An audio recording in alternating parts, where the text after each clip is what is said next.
It's going to be a quick overview of the sound system. So the first thing is the power switch needs to be on.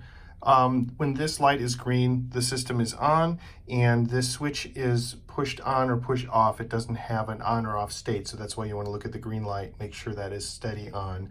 If you do use the key, there is a disabled state where you can make this button deactivated. So that's up to you whether you want to have that deactivated once it's turned on from here.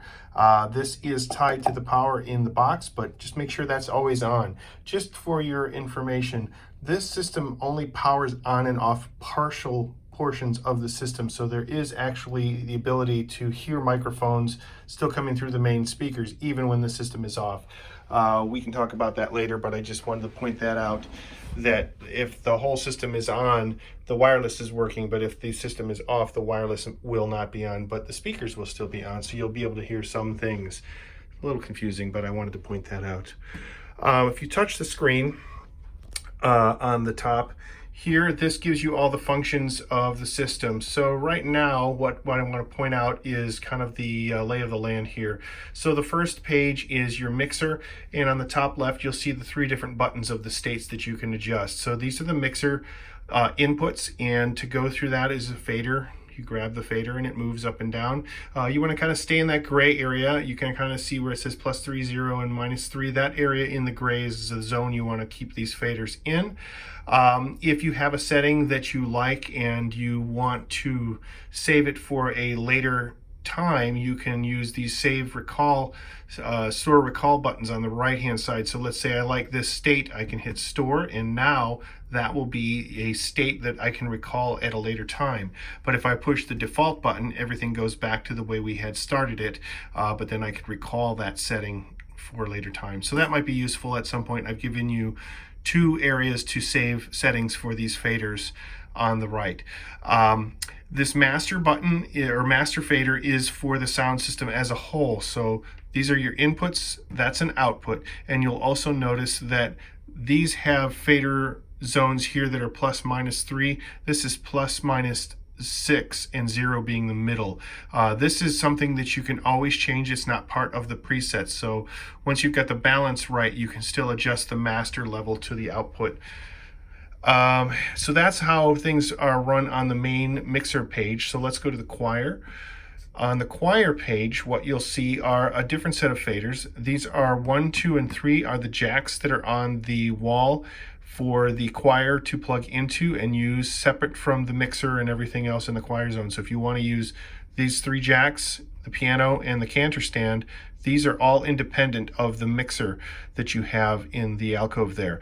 I'm going to show you these and then we'll go into the mixer next. Next thing I wanted to show you was there's a mic preamp button.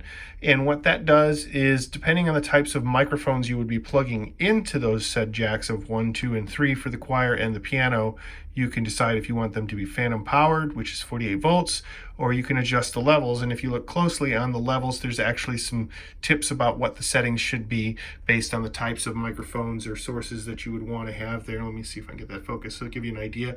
There's microphones with different types, condenser, dynamic, and then there's CD, PC, and then the DI box, etc. for instruments.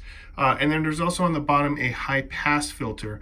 What that is basically a roll off of the low frequencies that you may not need, typically for vocals or anything like that, where you just don't want to have any low end rumble or noises from the floor coming through. So to activate that, it'll be green. If you don't want that filter on there, you can hit that off.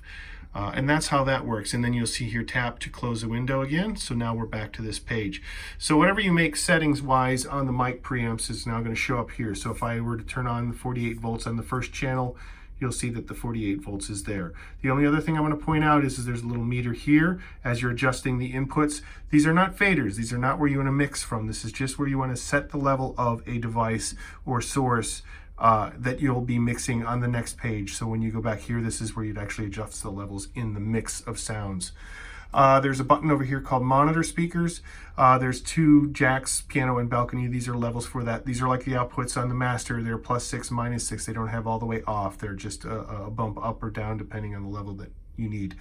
They should be set 0, and I think you'll be fine with the monitors. And I know that the monitors also have their own little level jack on there, or little knob on there.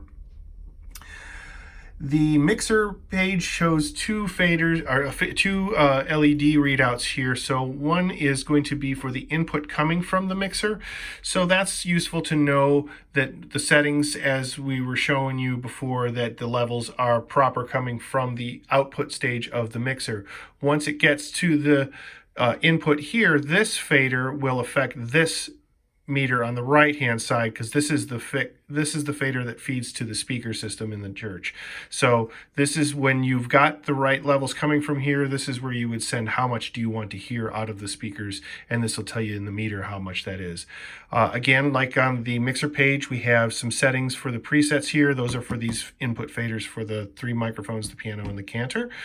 And then the last button here is called speakers, and this is an output section, and this is very handy to know.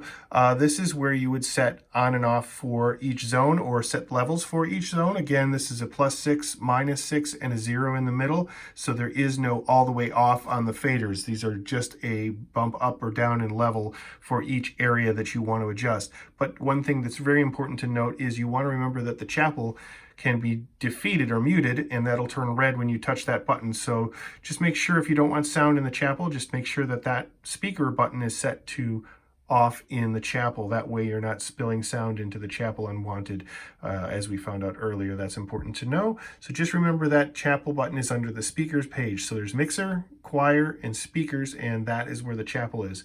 As I mentioned earlier as well, there is a recorder that is done with a USB stick, and it's fairly straightforward. You plug in the USB stick, as I'll leave this one here. It'll say no device, it'll say loading, and then it's ready to record. It says USB in red here. It's ready to go. As soon as I hit record, it'll start recording, and when you're done, you hit stop, and you can take the disc out and go put this online, or whatever you're going to do with your recordings after that. The rest of the rack is pretty much things that you don't want to touch, but I'll give you one thing that you'll want to pay attention to of the things in the rack, and that is, this is the power, and this is the same power display here. This is the one that has tie into what's on this switch out front. So just remember that if you don't see these 3 lights on here where it says delay, that means the system is off, and you'll need to turn that on using the switch over here. I think that covers everything in the rack. The only other thing I'll point out is there's a drawer down here. And for now, we have the Listen earphones, etc., for your assisted listening devices. And those are pretty much plug and play. You should be able to use those whenever you need them. Hopefully this helps. Thanks.